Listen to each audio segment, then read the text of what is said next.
कुबेर की कथा बताई। ये कुबेर कौन था जो सदाशिव के मित्र बने, महादेव के मित्र बने। एक ये पूर्व जन्म में ये यज्ञदत्त नाम का एक ब्राह्मण था कामपिल्य नगर में। वह सर्व यज्ञ विद्या विशारद दीक्षित ब्राह्मण था, वेद वेदांग का ज्ञाता था, राजाओं से सम्मानित था, परम उदार था और यशस्वी था।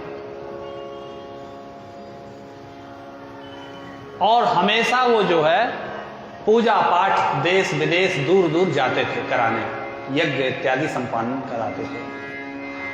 कई बार दीपक तले अंधेरा भी हो जाता है। ब्राह्मणों के यहाँ भी उत्तम कुल पुलस्त करना थी। पुलस्त जी के घर में रावण पैदा हो गए, यज्ञदत्त के घर में गुण निधि पैदा हो गया। तो ऐसे ही कभी कभी हो जाता है। गुण निधि बालक मां के लाड़ प्यार में इतना बिगड़ गया कि वह गलत संगत में पड़ गया और जुआरियों के साथ जुआ खेलने लगा, धूर्त कर्म करने लगा, धूर्त कर्म। पंडित जी जब आते बाहर से पूजा कराकर पूछते बेटा नहीं दिखाई दे रहा, तो मां छुपा ले जाते, हाँ मंदिर गया होगा, बच्चों के साथ पढ़ने गया होगा। इसलिए बच्चों के संस्कार में मां का विशेष हाथ होता है।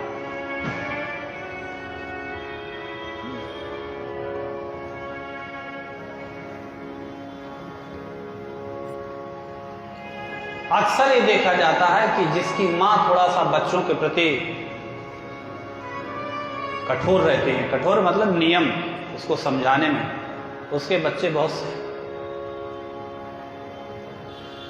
अब मां अगर बच्चे के अवगुणों को छुपाने लगे और पिता चाहे जितना कठोर हो, बच्चे नहीं सुधर पाते। क्योंकि पिता तो भाई बिजनेस, नौकरी, व्यापार बाहर रहता है अक्सर, थोड़ा बहुत देर समय का आया उतनी देर तक हो।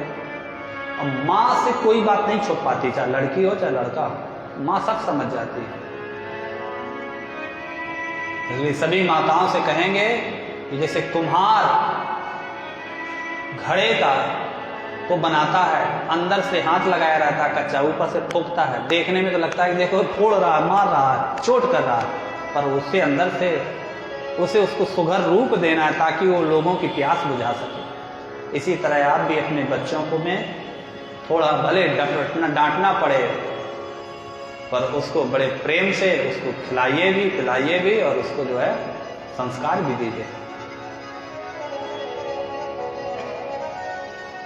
माता छुपाती रही, धीरे धीरे वो इतना बड़ा जुआरी बन गया कि उसने घर का सामान बेचना शुरू कर दिया। पंडित जी ने जितना एकत्र किया था सब यहां वहां उसने, और दूसरों से भी कर्ज ले रखा। एक दिन पंडित जी एक यजमान के घर गए पूजा कराने। पूजा में कहे पवित्री धारण कर लें या तो सोने की अंगूठी पहन लें, तो उसने सोने की अंगूठी पहन ली। पंडित जी की नजर पड़ी, बोले अरे थोड़ा दिखावे अंगूठी। उसने दिखाई, बोले ये तो मेरी है, आपको कहाँ से मिली? पहले तो उन्होंने थोड़ा आनाकानी की, अरे नहीं आप पूजा कराइए, क्या आप ही भर की रहे होती है, हम भी खरीद सकते हैं ये वो। बोले मेरी है, मुझे पता है, मुझे उस राजा ने इनाम में दिया था। तो उसने जब बता दिया तो कहा कि तब जब आपको इतना पता है तो आप अपने बच्चे के बारे में आपको कुछ नहीं पता? आपका बालक क्या है? बोले क्या है मेरा बालक? बोले इस क्षेत्र का सबसे बड़ा जुआरी है और आपके घर में कोई सामान नहीं बचा, सब किसी का कर्जा लिया है, किसी को गहने रख दिया, किसी को जो है किसी से सब बेच बाच दिया है। पंडित जी के तो जैसे जमीन नीचे से चली गई हो, बड़े ही सदमे में आ गए। बोले कि रुको अब पूजा होगी आपकी बाद में। तुरंत सामान उठाए, पोथी पत्रा, घर में गए। दीक्षितायन बोले जी महाराज। दीक्षितायन ने सोचा आज पंडित जी ऐसे कभी नहीं बोलते हैं, आज बड़ा दूर द्वार, अरे जल्दी आओ, वो कहाँ है गुणनिधि? बोले वो तो गया है कहीं दोस्तों के साथ मंदिर गया होगा, कीर्तन में गया होगा, भजन में गया होगा। हाँ हाँ ठीक है, मेरा वो वाला सॉल तो देना। अरे वो तुम्हें जो ला के हमने कान के दिए थे बाली, वो कहाँ है, थोड़ा दिखाओ हमें, थोड़ा एक जगह वो काम है, सुनार से बदलवाना है, बड़ा कराना है, वो हमारी अंगूठी दिखाओ, वो हमारा स्टॉल दिखाओ, वो पैसा लाओ।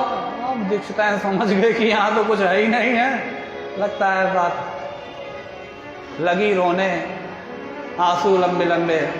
औरतों के पास एक ये बहुत बड़ा गुण होता है, जब बात फंसती है तो फिर रोना, तो फिर आदमी रोने लगी। क्या करें महाराज, आपसे मैंने तो कई बार कोशिश कहने की पर कह नहीं पाई।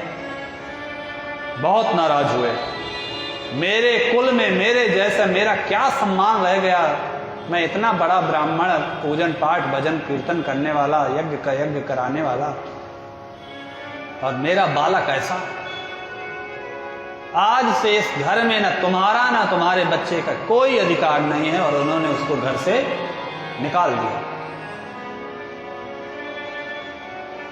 और दूसरी शादी कर ली, दूसरी पत्नी ले आए। मां बेचारी रोती बिलखती गई, मृत्यु को प्राप्त हो गई। बालक जो था, इसको तो हमेशा फ्री खाने की आदत पड़ गई थी। सोचा चलो इतने मेरे दोस्त हैं, दोस्तों के यहाँ चलूं। जब दोस्तों को पता चला घर से निकाल दिए गए हैं, तो कोई कहा अरे हमारे घर में रिश्तेदार आए हैं, हम रोका लेते जरूर, पर अब क्या बताएं, थोड़ा सा कुछ लोग आ गए। किसी ने कहा यार हमारा कक्का बहुत खराब है, वो बहुत, हाँ चलो हम ला के तुम्हें भोजन बाहर दे देंगे, घर पे नहीं। किसी ने, कोई संकट जब आता है तो कोई दोस्त मदद नहीं करते, कोई मदद नहीं किया। कहाँ जाएं, क्या करें, कभी कुछ काम किए नहीं, ऐसे ही चल पड़ा। दिशा भी पता नहीं कि ये दिशा कहाँ जाएगी, गांव मिलेगा, जंगल मिलेगा, क्या मिलेगा। चला गया, बढ़ता गया। भूख लगी थी, थक आया था, चूर चूर हो गया था, चला नहीं जा रहा था। एक पेड़ था, उसी के नीचे गिर गया, वहीं ऐसे नीचे को सिर झुका लिया, बैठ गया। बैठा रहा, सोचता रहा कि कहीं से कुछ खाने को मिल जाए, नहीं तो आज तो मेरे प्राण भूख के मारे निकल जाएंगे। बिल्कुल जीर्ण हो गया था। तभी देखा कि बहुत लोग झुंड बना करके महिलाएं पुरुष आ रही हैं, भजन कीर्तन करते हुए इसकी नजर पड़ी तो इसने देखा कि थाल में कुछ रखे भी हैं, बड़ी सुंदर सुंदर सुगंध भी आ रही है। निश्चित रूप से इसमें भोजन होगा, पर मैं कैसे इसको पाऊं। और देखते ही देखते उस दिन शिवरात्रि थी, महाशिवरात्रि थी। वहीं पर शिवालय था, वहीं शिवालय पे वो सब गांववासी बैठ गए। मंदिर में शिव जी की बड़ी अच्छे से पूजा किए, विभिन्न प्रकार के पकवानों का भोग लगाए, सब थाल लगा दिए, कीर्तन भजन करते रहे। तभी तक रात्रि के 2 पहर बीत गए। अर्धरात्रि हुई और थोड़ी देर में सब वहीं यहाँ वहाँ जहाँ जिसको जगह मिली, जैसे सब पैर फैला फैला के सब वहीं सो गए। मंदिर के कोई बरामदे में, कोई बाहर। इसने सोचा अच्छा मौका है, लगता है सब सो गए, अब आवाज नहीं आ रही है, मैं जाऊं कुछ पकवान चुरा लाऊं। गया धीरे धीरे हिम्मत करके, किसी के ऊपर पैर ना पड़ जाए, बचते बचाते गर्भगृह में पहुंच गया। देखा तरह तरह के मालपुआ रखे थे, भरा, लिया, थोड़ा कुछ मुंह में डाला भूख के मारे, तुरंत वहीं कुछ और लिया। और देखा कि अंधेरा हो रहा है, क्योंकि जो दिया जल रहा था, दीपक, वो जो है बत्ती उसकी जल आई थी। उसे लगा अगर अंधेरा हो जाएगा, ये बुझने ही वाला है, तो मैं अंधेरे में जाऊंगा तो किसी के ऊपर पैर रख दूंगा तो लोग जग जाएंगे, तो फिर मुझे पकड़ लेंगे। तो उसने वही फटा कपड़ा पहना था जो, उसी को थोड़ा फाड़ा, ऐसे ऐसी बत्ती बनाई और उसी बत्ती के साथ उसको रख दिया, तो दिया तेजी से जलने लगा और बचा करके आने लगा। पर तभी आखिरी में किसी के पैर ऊपर उसका पैर लग ही गया। लोगों ने कहा चोर चोर, पकड़ो पकड़ो। सब लोग एकत्र हो गए, दौड़े, पकड़ लिया गया। तब तक भाग के सीढ़ियों तक आया, वहां सब घेर लिए। किसी ने एक मुक्का जब जनता मार दी, किसी ने एक लात, किसी ने पीछे से, और गिर पड़ा सीढ़ियों के पास। नीचे मुंह में उसका नैवेद्य है भोलेनाथ का, महाशिवरात्रि का पर्व है, भोलेनाथ की सीढ़ी है। लोगों के पैरों के नीचे से उसे शिवलिंग का दर्शन हो रहा था, उसके वहीं प्राण निकल गए। यमदूत आए, रुद्रगण आए। रुद्रगणों ने समझाया कि इससे बड़ा पवित्र तो कोई और हो ही नहीं सकता। बोले इसके जीवन में कोई पुण्य हो तो बताइए। बोले इससे बड़ा पुण्य, शिवरात्रि के दिन इसने शिव मंदिर में अपने कपड़े से बत्ती बनाकर दिया जलाया, इतना बड़ा पुण्य किया। अरे बोले हो, अब शिव जी को दिया दिखाने के लिए बत्ती नहीं बनाया, चोरी करने के लिए कि मैं आराम से निकल जाऊं इसलिए। बोले वो कैसा उद्देश्य कुछ भी हो, इसने शिव मंदिर में उजाला किया शिवरात्रि को। और अंतिम समय जो इसकी मृत्यु हुई मंदिर में सीढ़ियों पर, वो भी शिव के दर्शन करते हुए, और प्रसाद भी मुख में था। अब वो यमलोक कैसे जा सकता है?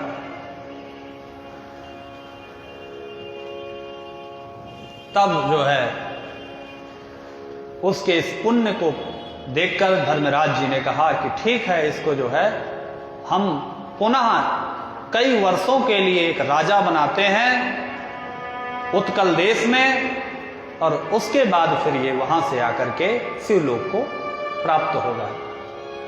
उस एक बत्ती जलाने से, एक दिया जलाने के प्रभाव से वह उत्कल का बहुत बड़ा राजा बना। पर उसको इस बात का स्मरण रहा कि मेरे, वो सब सुन रहा था ना जब बांधे खड़े थे रुद्रगण और यमदूत, उसके मन में बैठ गया, वो याद थी। उसने कहा आज से मेरे नगर में कोई ऐसा शिवालय नहीं होना चाहिए जिस शिवालय में अखंड ज्योत न जले। उसने सभी अपने कर्मचारियों को सरकार की तरफ से घी बत्ती सब पैसा खर्च दिया जाएगा। गांव-गांव, प्रत्येक राज्य के प्रत्येक गांव-गांव में, हर शिवालय में अखंड ज्योति जलना चाहिए, ऐसा उसने जो है आदेश कर दिया। जब तक उसने शासन किया, राज्य किया, तब तक प्रत्येक शिवालय में, हर मंदिर में भगवान की ज्योति जलती रही। अब तो उसके इतने पुण्य बढ़ गए कि उन पुण्यों के प्रभाव से वह अगले जन्म में कुबेर बना, यक्ष बना, और यक्ष बन करके उसने फिर शिव जी की अनन्य आराधना की। इतनी आराधना की कि शिव जी उससे बहुत प्रसन्न हो गए और उसको अपना सखा मित्र बना लिया। वह कुबेर काशी आए, काशी में आकर उन्होंने महादेव की स्थापना की और कुबेरेश्वर महादेव के नाम से उनकी आराधना की। भगवान के दर्शन हुए महादेव के। बगल में माता पार्वती विराजमान थी। अन्नपूर्णा मंदिर के ही बगल में कुबेरेश्वर महादेव हैं, अंदर प्रांगण में ही। मन में सोचने लगा कि मैंने जो साधना तपस्या जो पूजा की तो ठीक है, पर ये जो माता विराजमान है बगल में, इन्होंने कितनी तपस्या की होगी। ईर्ष्या होने लगी, जलन होने लगी। कभी कभी अच्छी चीजों में भी एक दूसरे से जलन होने लगती है। अरे मुझसे पहले ये मंदिर में जल चढ़ा के आ गई, कल मैं और जल्दी जाऊंगी। एक मंदिर में तो झगड़ा हो जाता है महिलाओं का, पहले मैं पहुंचूंगी, रात ही में 4 बजे से 3 बजे से।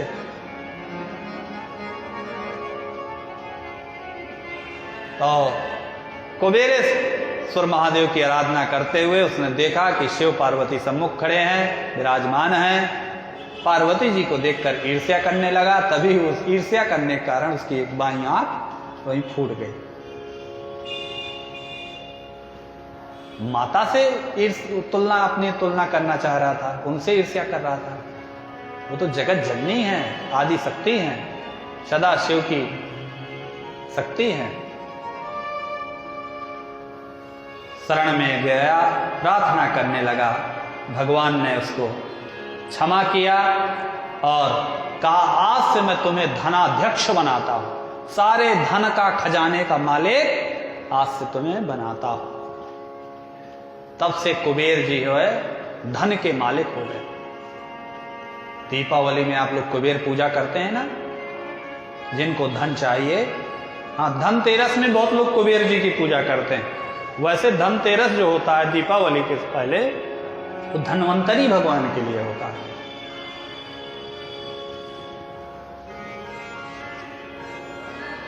विश्वनाथ जी प्रसन्न हुए और प्रसन्न होकर के उनको खूब वरदान दिए, और इसी के साथ हमारा सृष्टि खंड पूर्ण होता है। अब हम लोग सती खंड